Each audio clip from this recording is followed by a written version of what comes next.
संगति का असर। एक बार एक राजा के शिकार के उद्देश्य से अपने काफिले के साथ किसी जंगल से गुजर रहे थे। दूर दूर तक शिकार नजर नहीं आ रहा था।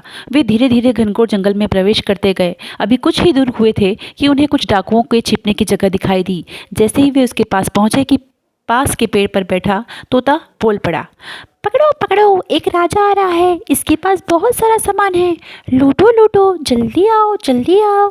तोते की आवाज़ सुनकर सभी डाकू राजा की ओर दौड़ पड़े। डाकुओं को अपनी ओर आते देखकर राजा और उनके सैनिक दौड़कर भाग खड़े हुए।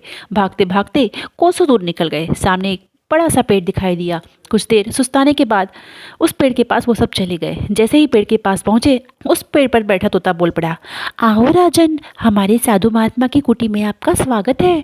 अंदर आइए, पानी पीजिए और विश्राम कर लीजिए। तोते की इस बात को सुनकर राजा हैरत में पड़ गए और सोचने लगा कि एक ही जाति के दो प्राणियों का व्यवहार इतना अलग अलग कैसे हो सकता है। राजा को कुछ समझ नहीं आया। वो तोते की बात मानकर अंदर साधु की कुटिया की ओर चले गए। साधु महात्मा को प्रणाम कर उनके समीप बैठ गए और अपनी सारी कहानी सुनाई।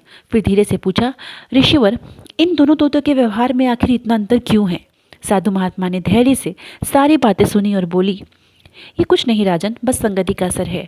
डाकुओं के साथ रहकर तोता भी डाकुओं की तरह व्यवहार करने लगा और उनकी भाषा बोलने लगा। अर्थात जो जिस वातावरण में रहता है वो वैसा ही बन जाता है। कहने का तात्पर्य है कि मूर्ख भी विद्वानों के साथ रहकर विद्वान बन जाता है, और अगर विद्वान भी मूर्खों की संगत में रहता है तो उसके अंदर भी मूर्खता आ जाती है। इसलिए हमें संगति सोच समझकर करनी चाहिए।